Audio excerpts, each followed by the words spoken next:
I'm going to start by reading two examples that come out of the same book, which I'm not going to tell you what it is yet.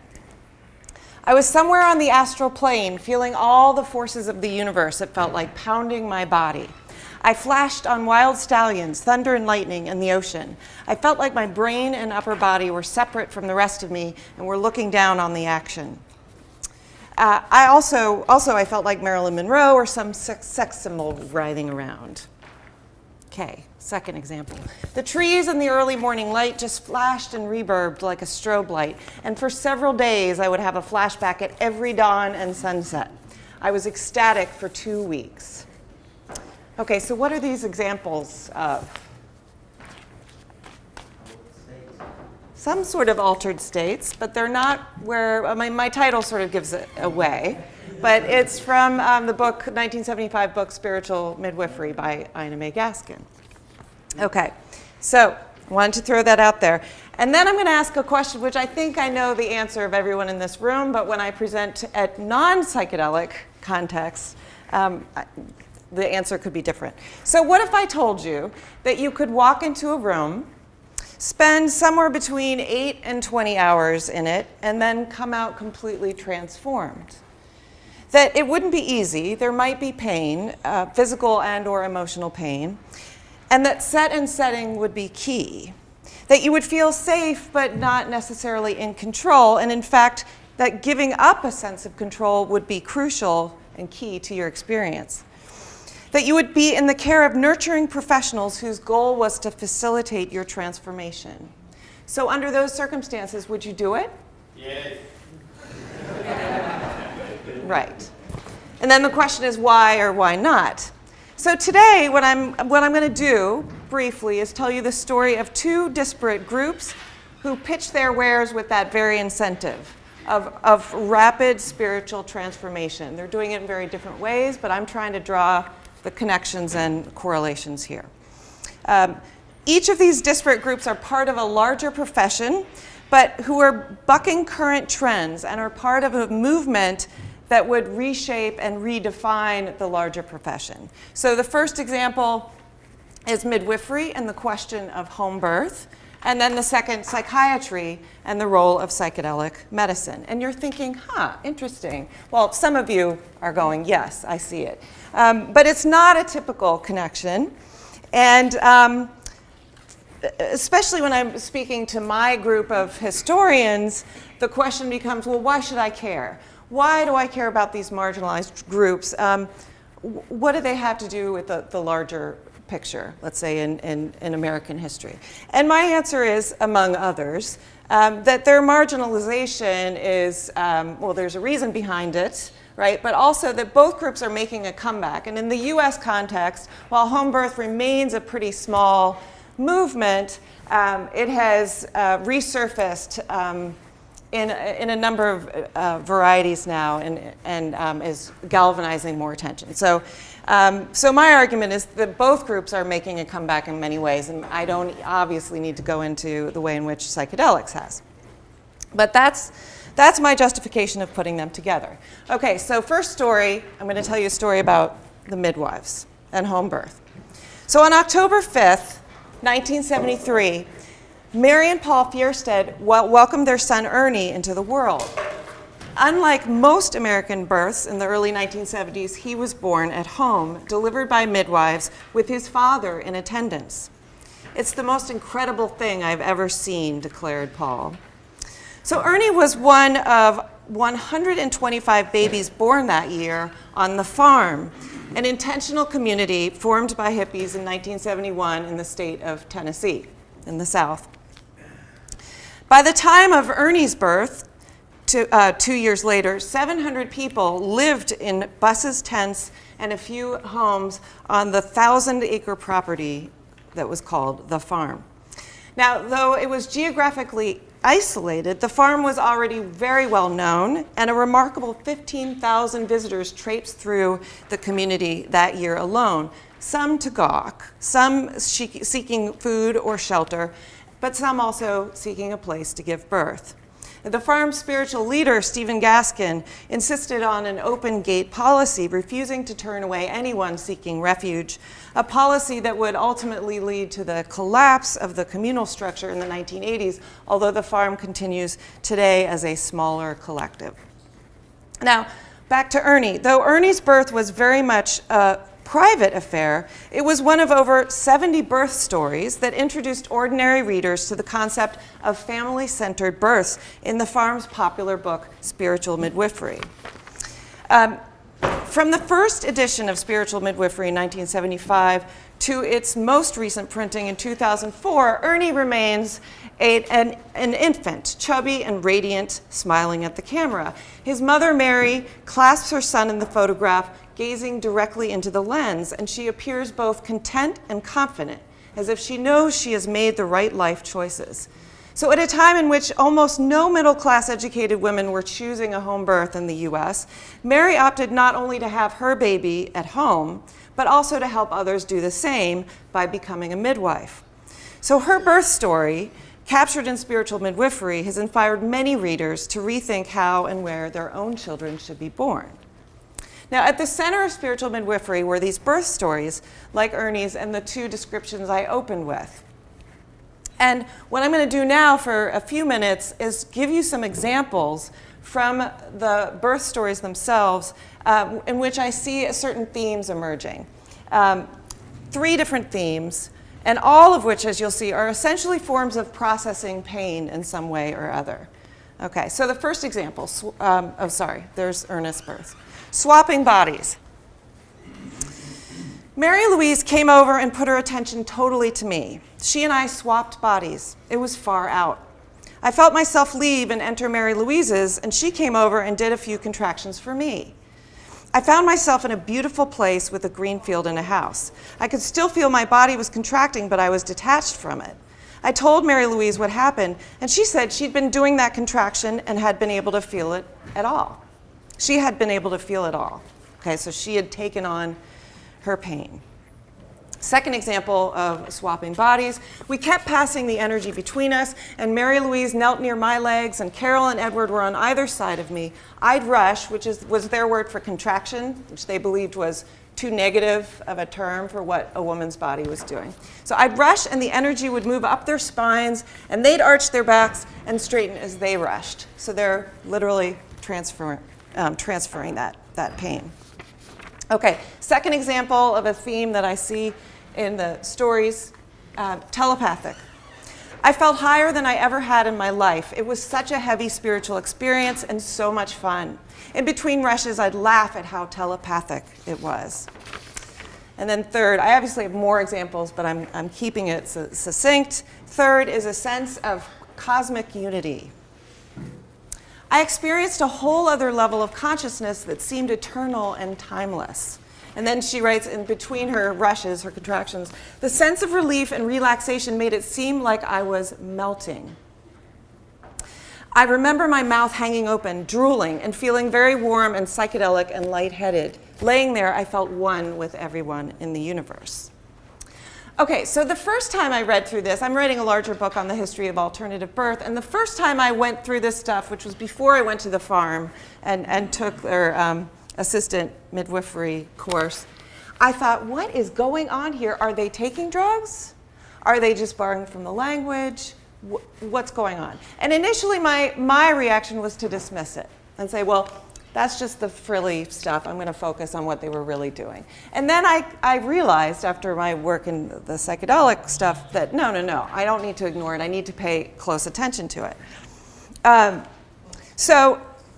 But in order to try to understand what I thought was going on, I need to turn to my second story, which is about psychiatry and birth. I'm sorry, psychiatry and psychedelic medicine. So story 2 is a story of Stan Grof. Stanislav Grof, I'm sure many of you are familiar with him, but he was a medical student working in the psychiatry department at Charles University in Prague when a package arrived one morning in 1956. And the package was from Sandoz Pharmaceutical Laboratories in Basel, Switzerland. Now, it wasn't that unusual for pharmaceutical companies to send out drugs. In fact, we heard a little bit in Mike's paper. But what was special about this particular package was its chemical contents, that of LSD-25.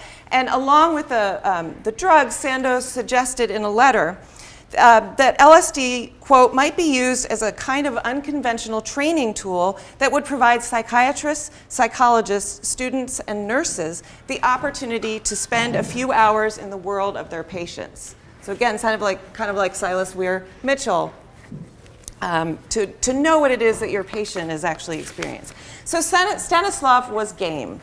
And on November 13th, 1956, which happened to also be St. Stanislav's Day, he swallowed 150 micrograms of LSD as one of the earliest Czech volunteers for such a study. What happened to me was enormous, he said later, and seemed like the beginning of a new life. Within a few hours of ingesting the drug, his entire conception about the human psyche and the role of psychoanalysis was turned upside down. I couldn't believe, he wrote, how much I learned about my psyche in those few hours. I was hit by a radiance that seemed comparable to the epicenter of a nuclear explosion. The explosion then catapulted him out of his body, and he writes, at an inconceivable speed, my consciousness expanded to cosmic dimensions. Now, the timing was fortuitous. Remember, it's 1956. And Groff, along with many, are in the midst of a bit of an existential crisis when it comes to the world of psychiatry. Especially in the US and Europe, he was inspired by Freudian analysis, and he believed that psychoanalytic theory offered, quote, seemingly brilliant explanations for a variety of mysterious problems. The symbolism of dreams, neurotic symptoms, the psychopathology of everyday life, insights into religion, etc. But the problem that Groff had with Freudian analysis and psychoanalysis is the disconnect between the theory and the practice. He found that the results of psychoanalytic therapy, theory and therapy, were extremely limited, very expensive, and took massive amounts of time. So it was not going to reach as many people as he hoped to. And as he wrote, I had great difficulty coming to terms with this situation. To become a psychoanalyst, one had to study medicine. And in medicine, if we really understand a problem, we are usually able to do something pretty dramatic about it. And he didn't believe that Freud enabled that to happen. And then he tried LSD. So over the next 15 years, he would personally conduct over 2,000 psychedelic sessions, at first in Prague, and then at the Maryland Psychiatric Research Institute in Catonsville, Maryland, close to Baltimore. Then he'd go on to Esalen, that's not part of my talk today, in California. But his observations convinced him that Freud's studies of human personality was really only the tip of the iceberg. LSD had changed everything, demonstrating the inadequacy of the existing theoretical frameworks to explain human personality. And he proposes what he called a new cartography of the human psyche.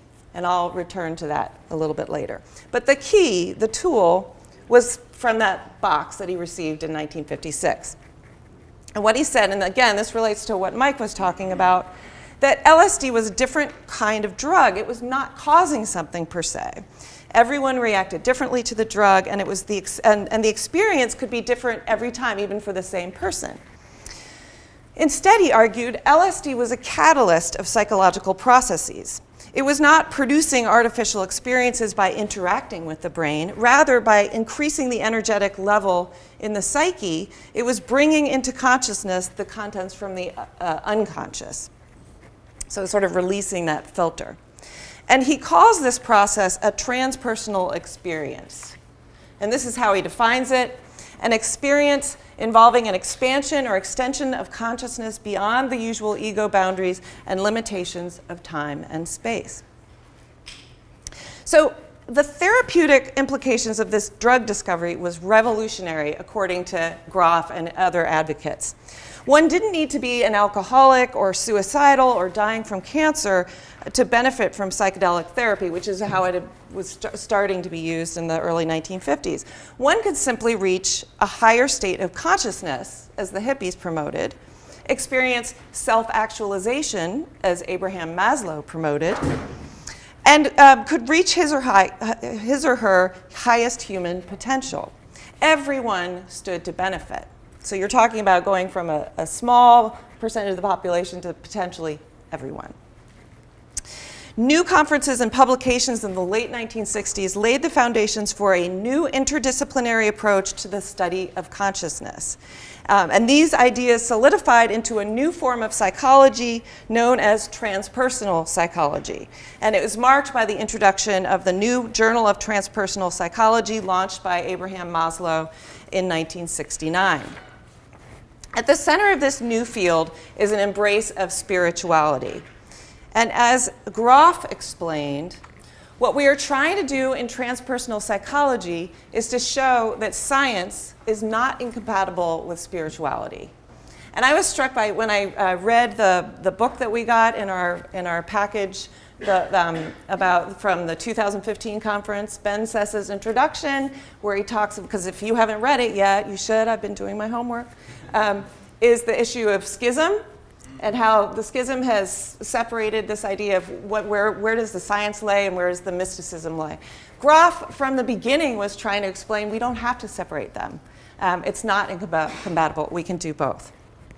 Enormously important to what he believed, and in this particular context, he believed that LSD was the tool to do it. In a sense, what I'm arguing is he's attempting to make the invisible visible.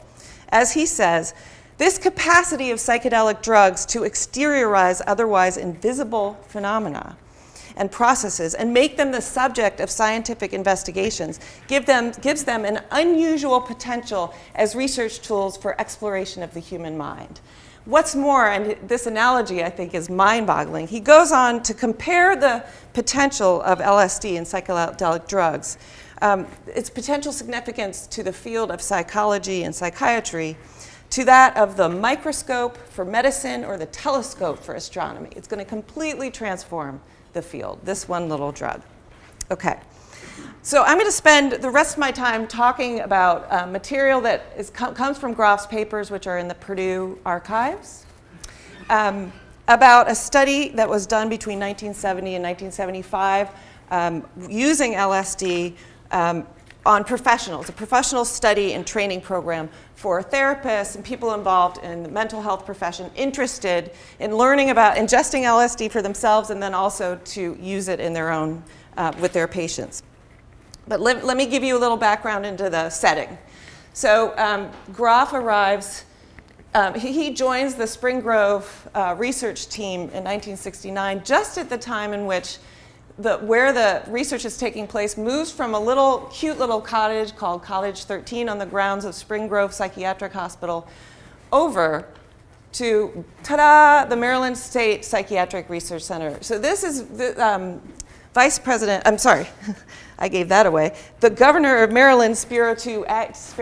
Agnew, who would later become vice president. He inaugurates a large 4-story building with a 200-person auditorium attached. And this is all for psychiatric research. It consisted of laboratories, including experimental psychotherapy rooms, and a large conference room with a TV monitor and a videotape system linked to cameras and microphones in the experimental psychotherapy rooms. So all of the cases that I'll be describing over the next few minutes are taking place in this building. What's interesting about 1969 also in the context of US history and in Maryland, it's a record year for the treatment of mentally ill patients. It's up 61% in the state of Maryland from 10 years earlier. 25,541 patients go through the mental health, are institutionalized in mental hospitals. And yet at the same time, the actual daily population is in decline. It's gone down about 16% to an average of about 7,400 patients. So what's happening if the numbers are going up, but the daily numbers are smaller? It means more people are coming in and out of the system. And there's a debate, are people getting sicker? Or is something changing about our approach to mental health? And they determined it was actually the approach, that now that they have drugs, including LSD, they can admit patients for alcoholism, short-term neurosis. The sort of Betty Friedan, the unhappy housewife, can check in for a couple of weeks and be cured. So they see this as progress, okay? The other thing I want to just quickly mention is that the setting, even though it's moving into this large treatment facility, in the records, in the private meeting records that I've gone through, it's clear that they're really interested in creating a home-like setting within the institution. In fact, Dr. Unger, who runs the treatment, suggested that it should not appear as sterile and antiseptic, but rather radiate, if possible, an air of warmth and human concern. And he even suggested a method for hanging pictures on the wall and putting plants in the room. So trying to recreate a home-like setting in this institutional area. The other thing about 1969 is the timing is interesting. This is the very moment in which the United States is cutting funding for state hospitals. And there's new political pressure to move institutionalized patients out of the hospital. And yet here we have the emergence of this hospital, specifically for the use of psychedelic research emerging at the same time. Okay, so let me talk specifically about this training program. As I said, it's for professionals interested in using it in practice. So it's sort of a training program, but also measuring their reactions. And they would, after 1 or 2 dosages, they would track them 6 months, 1 year, 2 years, and 3 years to get reactions to what kind of impact it had. There were 108 mental health professionals involved in the study. 86 were male, 22 were female, and the average age was 39 to 41. 2/3 of them were MDs or PhDs. And ultimately, 2/3 of them determined that they had had a psychedelic peak experience. Take note of the gender difference. One of the reasons they were concerned about whether or not there were long-term effects of women and childbearing age, and they debate whether or not to make a big deal about this or not. But anyway, they decide not to accept women of childbearing age in this particular study, which will turn out to be interesting, as you'll see. So here's some examples of what the patients wrote. Subject 7, 39-year-old male. The first thing I noticed was a dissolving of some of my body boundaries as I experienced my hands, when placed on top of one another, melt into each other. Subject 15. My body, meanwhile, was moist and felt malleable, as though its boundaries were only arbitrary. Okay. So here, the first theme I start piecing together is this notion of malleable bodies, of fluidity. And the third example of this fluid theme, subject 6, it was like I was slipping through the spaces between cells, the spaces between muscle fiber out into the universe. At one point, I remember feeling like a great weight was pressing on my physical body and crushing me, and I was leaking out of my body. Okay, so first theme, fluidity. Second theme I see in these particular records is that there's a narrative, a process taking place in these LSD trips, and a sense of personal transformation. I pushed, and then it was here, clear light, all about, and pure energy. Not electrical energy, but some other kind of energy of which I, too, was composed. Okay, and my favorite one, I was conscious of being stretched out and feeling elongated suddenly, and instantaneously a silent wail came from very deep inside, almost below me, and rushed through me so strongly, so rapidly, that I became a cylinder. But as the anguish poured through, it brought with it a tremendous surge of energy that shot me skyward but carried me with it. My anguish became my energy that became my joy. There's a process. Had to go through the anguish, then the energy, then the joy. Okay, so what does all of this mean? Groff is looking at these records and trying to piece together what he thinks is taking place here. Does it sound at all familiar with the opening descriptions? Okay, yes. So he starts looking at, and he says the general idea came fast, but the details were added over the years. Okay, he says, I was struck by the astounding parallels between these patterns and the clinical stages of delivery, of childbirth. I gradually realized one common denominator, a significant contribution from the trauma of birth. Okay? And to illustrate that, I'm going to give you a sort of a longer piece of subject 18, which I feel like Groff is in the room, right, as this trip is taking place. And I feel like this particular man perhaps helped spur some of these ideas, because this man articulates exactly what Groff ends up saying. So he says, I began a very strong, definite feeling of being in a birth situation and feeling that in order to go through with it, I could not use myself, but that I had to rely on Stan as the midwife. He would help me through this experience of birth. Okay, then he continues. Again, here's the significance of experiencing of the process. Then I began to feel my birth as being something important, wanting it to be something special, but instead I am perceiving myself being reborn, like into a machine or into a space capsule. I feel a coldness about the birth in terms of the mechanical machine quality of it in relationship to that glorious noble birth that I would expect. Okay, any of those of you in the room who are familiar with the largest complaint about what it was like to give birth between 1950 and 1975 in the United States, what was the complaint? Mechanical. It was cold, mechanical. It was taken all the meaning out of it. So here's this man experiencing disappointment that he expected a grander experience than he got. Okay? Okay, and that leads to the importance of setting. He goes on to say, I suddenly felt the tremendous importance for the child to have proper love and maternal care after birth. If the child were to be deprived of proper care, the feeling of loss and despair he might have experienced in the womb at birth would have been reinforced throughout his entire life. He would grow to feel insecure with feelings of doubt and a sense of deep guilt and unworthiness about himself, and he wouldn't know why. Okay, so the solution, according to Groff, is that when people are able to relive and integrate the memory of birth through psychedelic sessions, their symptoms were substantially alleviated or even disappeared. Okay. So what does he do? He introduces what he called the Basic Perinatal Matrices. You can all read this, right? This is the original, which is in the archive, which is very large.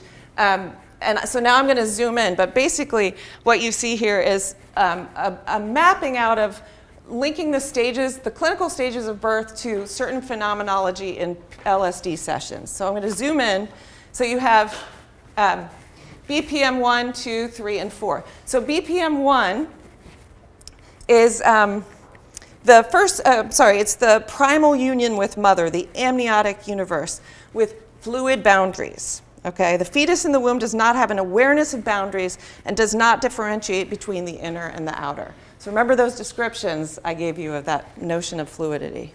Okay, but then BPM 2 is the first stage of labor. Okay, cosmic engulfment or no exit or hell. And in this period, he says, we typically feel that we are being sucked into a giant whirlpool or swallowed by some mythic creatures.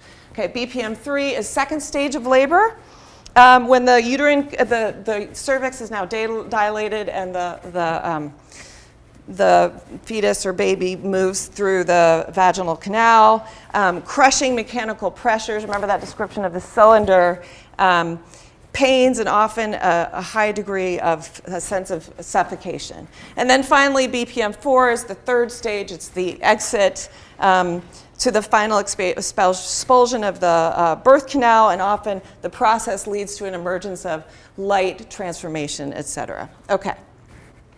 So to conclude, I'm suggesting here that there's an actual connection between countercultural birth stories and LSD experiences as witnessed by Groff. I don't think it's coincidence that they are interrelated. And let me talk briefly about the impact on each group. Remember, I told you I would talk about the marginal groups and how they tried to change the larger profession. So Groff's theory gives the midwives a legitimacy that they were not just being high risk, selfish, or irresponsible by staying out of the hospital, which is what they are often charged with.